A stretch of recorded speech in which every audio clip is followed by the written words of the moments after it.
Welcome to another episode of Collab with Kiva. I'm your host, Kiva Slade, and today I am excited to talk about one of my favorite television shows, Shark Tank. And I know for some of you, you may have seen it.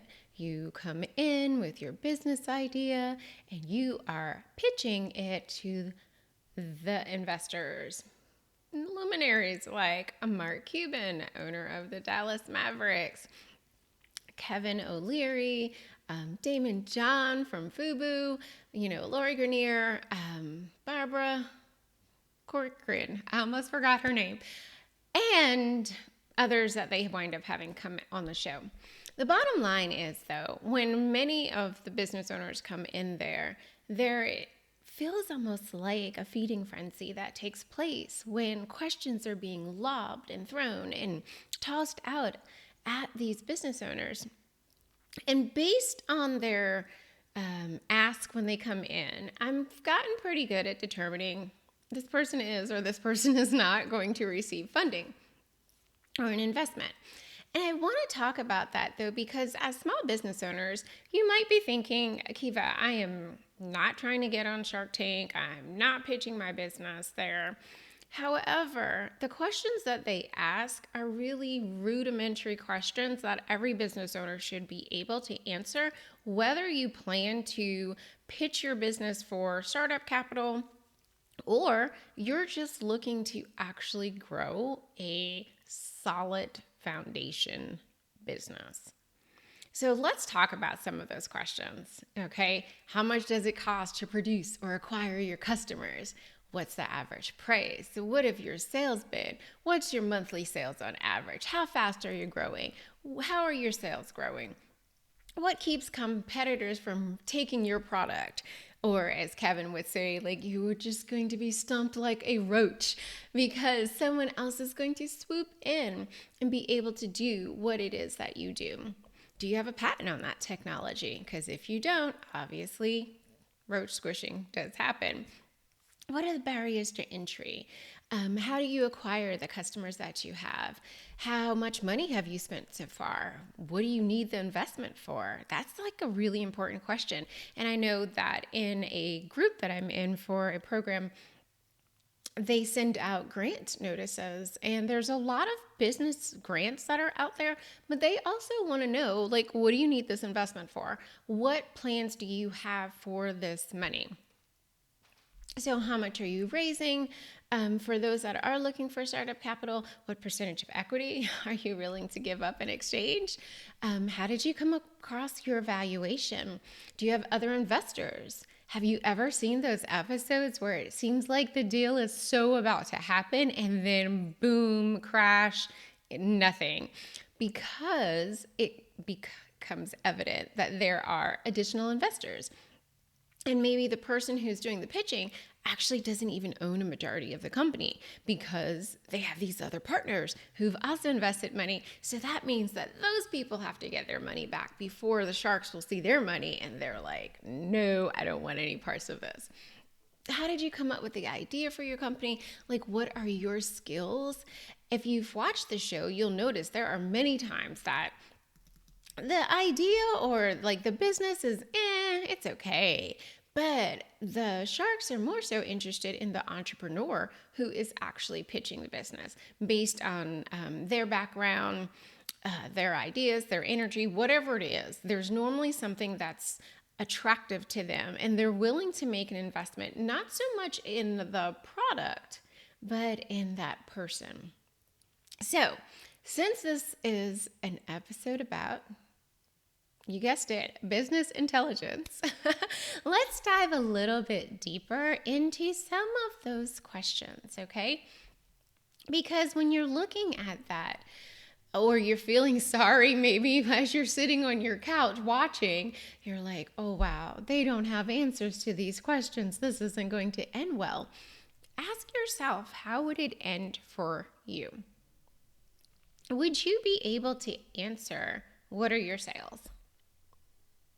And not just, oh, my sales are $422,000. Okay. Well, where did those sales come from? Were they direct to consumer? Were they on your website? How did you get them? What platform is your largest traffic sender? Are you investing in ads? How much was your ad spend? What's your return on ad spend? What was the return on any of those investments? And they'll want to know those additional details. So it's not enough to know that I sold X amount or my sales were such and such a number. What else is in that number? There's definitely some other things that are attached to, we'll say, that number, that are necessary questions and data points for you, because technically it kind of rolls up into the answer to that question of what are your sales, which seems simple. It seems easy. Blah, blah, blah. Those are my sales. There's so much more that goes into that, though. So it's important to think through, even in your own business, not only like what are your sales, but where do those sales come from? Like what your platforms are, any sort of promotions, is your marketing, what's your marketing doing, and things of that sort. Because you'll want to not only have an understanding of where your sales are right now, okay, but looking ahead, forecasting, okay, where are you looking to possibly grow your sales? Maybe your data shows you that you have a large contingent of customers who are located in New York City, Chicago, and Houston. Part of your marketing plan now is that you are going to run ads in New York City, Chicago, and Houston to see if those markets where you've already had customer base are actually fruitful, and you can possibly grow those to a new geography because you've been, I don't know, focused in Philly and DC. I'm totally just pulling these cities out. So you've been focused in Philly and DC, but you've noticed that you've had customers come from these other areas. And now you want to explore what would these new cities actually look like in terms of your sales and your marketing. Maybe you have some new products that are coming out, some new service offerings that are coming out, that are ways that you can boost your sales.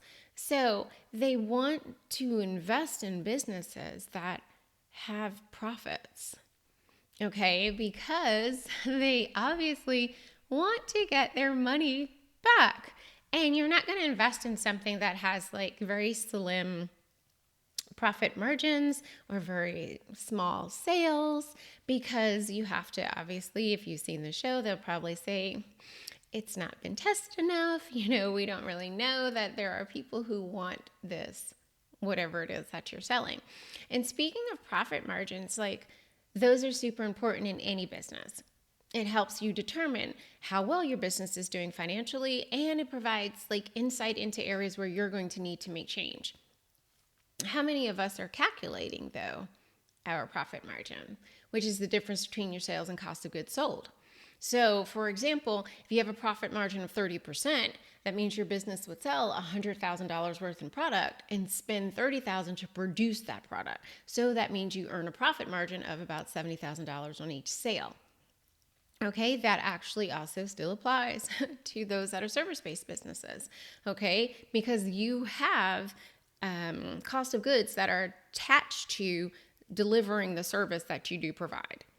Okay, if you are utilizing QuickBooks and you have it set up and you've worked through with your accountant, you have a COGS, which is cost of goods, sold category. Okay, you have where that's factoring in your P&L, profit and loss sheet, what those cost of goods sold are. Okay, so you want to look at that in addition to how much it is that you sold and do the math, so that you know what the profit margin is for your business. Because again, you might not think you're ever going on Shark Tank, okay? And maybe Mark Cuban is not going to meet you on the street and say, Sally, I want to give you $2 million for your business. And you would probably be like, yes, take it. But you wouldn't say that if you knew your sales and your profit margin and knew that your business was really worth 5 million. Mark was getting a steal and you were selling yourself short. But if you don't take the time to do the work in your business to understand the data, okay, to understand what's really considered your business intelligence, then you would sell that business for $2 million and basically cry later over the spilled milk, okay? So profit margins are totally important. And another part of that comes like overhead costs, which are your expenses associated to running your business, okay? Rent, utilities, office supplies, and many of us are now home-based, but there still are overhead expenses that you are incurring in your business, and being able to know what those are and calculating those so that you can stay profitable, okay? Because overhead expenses, they're there, okay? They stay there. They are always kind of factored in, but you want to be able to demonstrate that you have cash flow coming in, that you actually can cover those overhead expenses, even in those months where maybe your sales drop off some. So that's also something to factor in and consider when thinking about, like what are your sales? So another question that they always ask is like, oh, why do you need the money? Okay, and this one always makes me chuckle because sometimes I just see people completely stumble over themselves. And if they're partners, it seems like both of them are like, we need it for this, we need it for this. And you're like, did y'all talk before you came out here? Just saying. Okay, it's important to know, like, if someone were to want to invest in your business or partner with you, I've seen people looking for partners and strategic partnerships where they're like, I'm able to do this and I'm going to bring in someone. Well, if there's any sort of revenue sharing, any sort of anything else of that's going to take place, you need to understand, like, what is that influx of money going to do for your business? Where would you spend it? What would you spend it on? Okay, is it going to be spent on marketing? Is it going to be spent on hiring? Is going to be spent on your production of whatever it is that you do or you make? Okay, you need to have a plan for what the funding is going to be used for. And it should be a really good plan and a detailed plan so that if an investor is looking and they're like, wow, okay, so these are their sales, this is what they're going to do with this money, and I can see a path for how I'm going to recoup my investment. And that is super important because, again, it helps to show the business owner, the investor, that you as a business owner, you know your business. You know exactly what is going on in your business. You have a pulse of it and you know your numbers. And as we continue to accumulate data, and as there is more data available to us, trust me, that ostrich, put your head in the sand, I'm not really focused on my numbers thing is not going to last, even for those who are solopreneurs. You might think that, hey, I'm just a business of one, I got this and it's going to be okay. You need to still know your numbers. You may go to the bank and you want a loan from the bank. The bank wants to know what it is that you do. What are your sales? What are you going to do with this money? These are not questions that are just specific to Shark Tank or, again, some sort of angel investment, investor coming along or something of that sort. If you want to go to the bank and COVID, PPP loans, they probably weren't as detailed as Shark Tank was, but you still had to answer questions even for that kind of money. And you're going to need to do that in your business. So being an ostrich, putting your head in the sand and not focusing on your numbers is so not the way to go forward. Okay. So another thing that is often asked is around your product. Okay. Is it unique? Are you entering into a crowded market? The same can be applied to services. Okay. If you, nowadays there's jokes that everyone is a coach. Okay. What separates you from the rest of the coaches? And I'm just going to use that as a quick example. Okay, what separates you from the rest of the coaches? And this goes again, also ties back into who you are. Because a lot of times we don't utilize some of that information as pretty much part of our, kind of unique selling proposition. Your background, your all that is you factors into what also makes your product service unique, because no one else is you. No one else has had those same experiences, and that's something that needs to be factored in as well. You have to know what sets your business apart, and that what sets it apart is how you basically can use as leverage to keep your business differentiated from your competitors, excuse me. Okay, so that's something else. What are your costs? We were talking about the profit margins. We talked about overhead.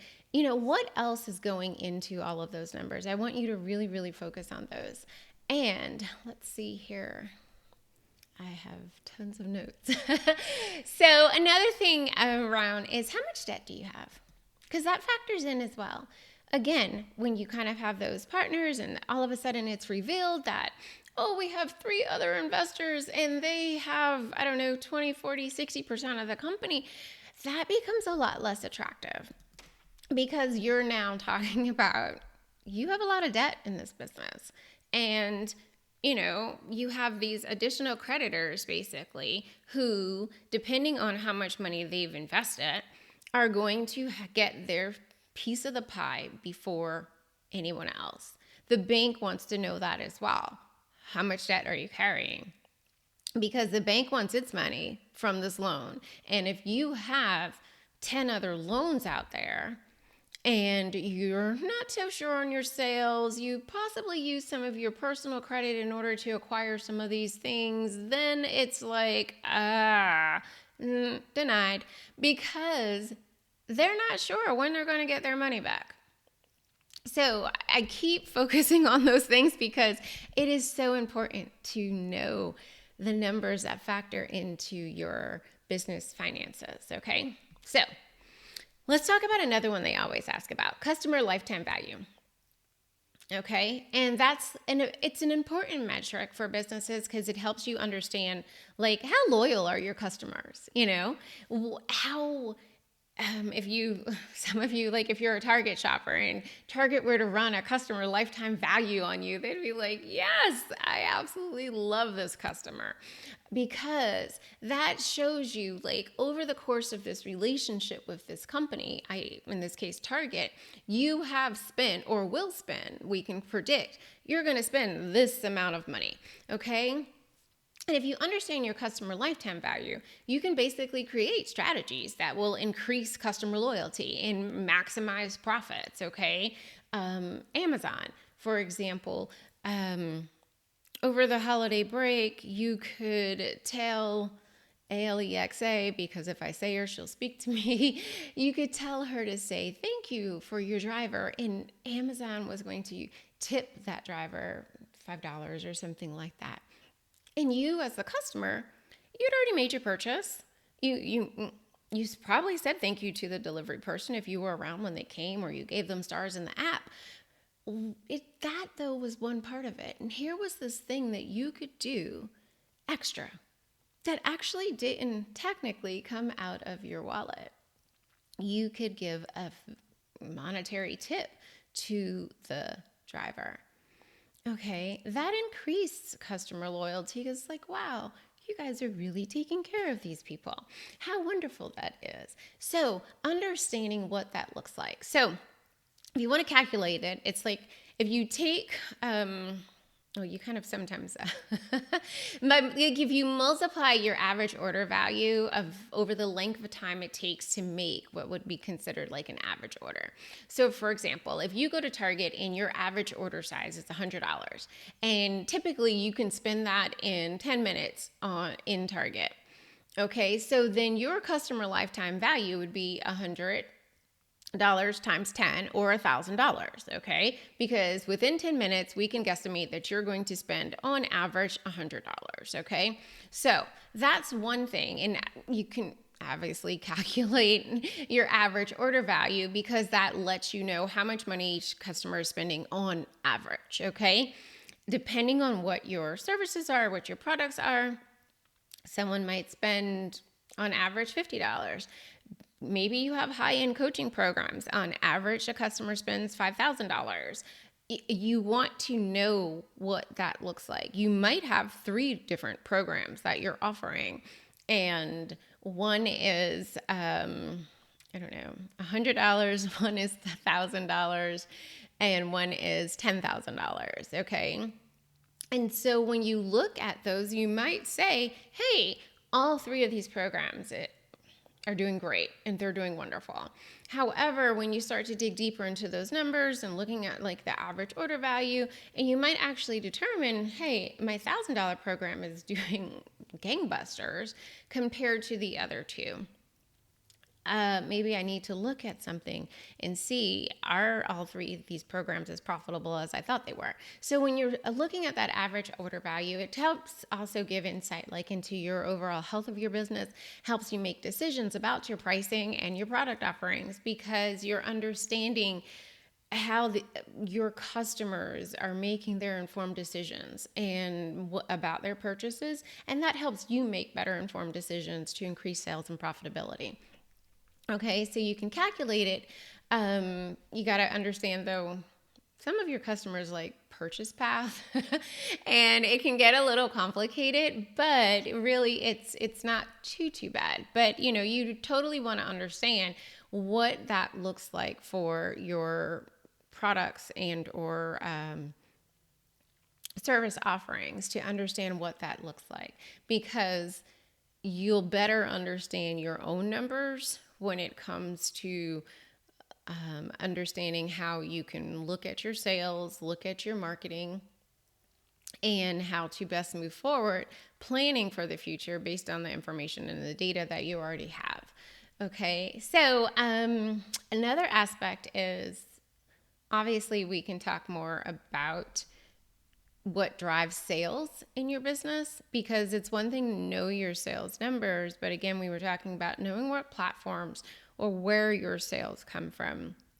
I see a lot of people who are talking about email marketing because everyone's been so focused on social.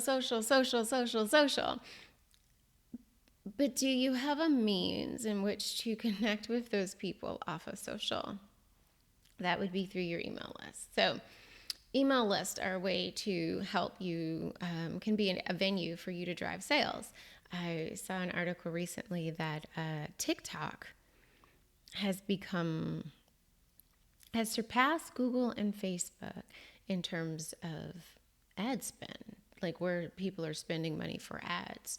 Okay, TikTok may or may not be your place. Excuse me. And maybe it's still Google and maybe it's still Facebook. Whatever it is, though, TikTok has surpassed them in terms of where companies are spending money on ads. Okay, so understanding that in terms of, is that a means or a place in which to drive sales for your business? Has it been a place to drive sales for your business? But I mean, also what goes into driving sales is like your customer service. How good is your customer service? If you are a service-based business, what does your onboarding process look like? How can people reach you?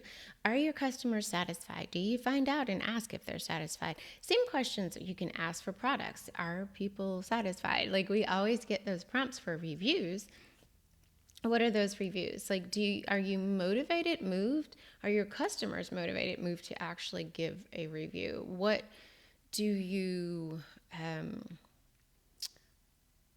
systems do you have in place to collect that, what is called like zero party data?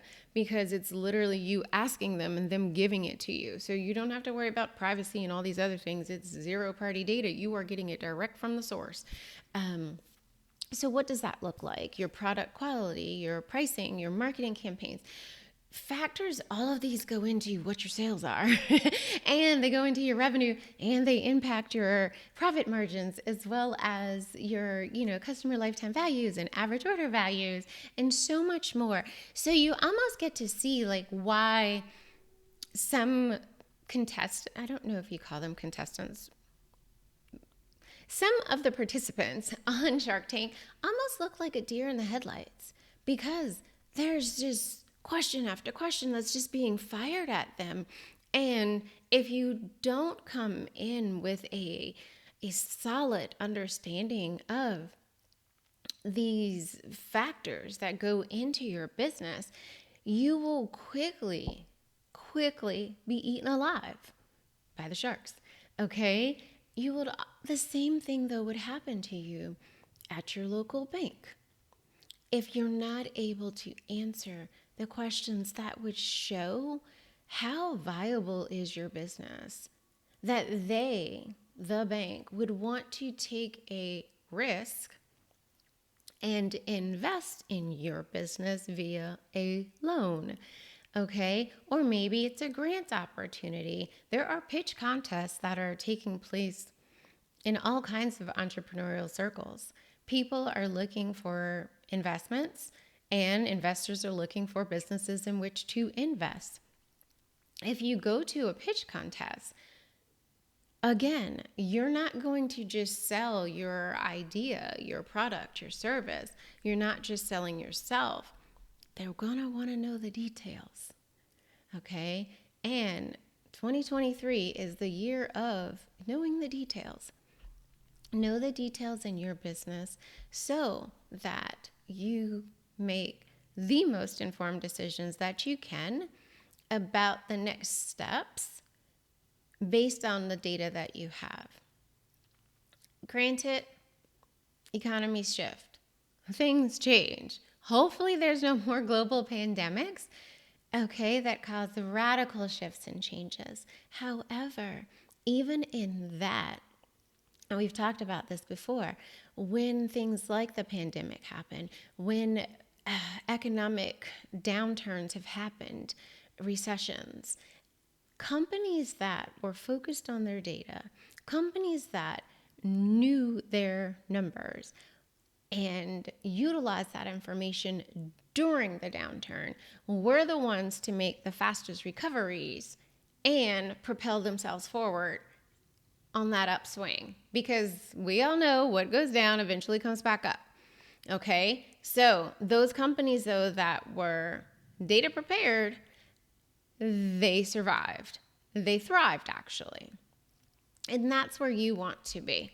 So even if you're not planning to go in front of the Shark Tank panel, all right, I want you to start making time in your business to focus on the key essentials. Yes, marketing is important. Yes, delivery, okay, of your product service is so definitely important. But also, where does business intelligence, where does the data part of that fall in to your to-do list? Okay. Are you focused on your operations? You're focused on your marketing? You're focused on your team? Where is that focus on the data? And only you can answer that. So as you think about that answer, if you have questions, feel free to let me know. You can reach out to me on my website, YouTube, Facebook, LinkedIn, and definitely ask those questions. I want to know what kind of questions that you do have, because I want to make sure that as we continue growing these businesses, that we're growing them in a way that makes sense, that's also supported by the data. So once again, do not answer Mark Cuban if he offers you $2 million until you know how much your business is worth. See you next time. Bye.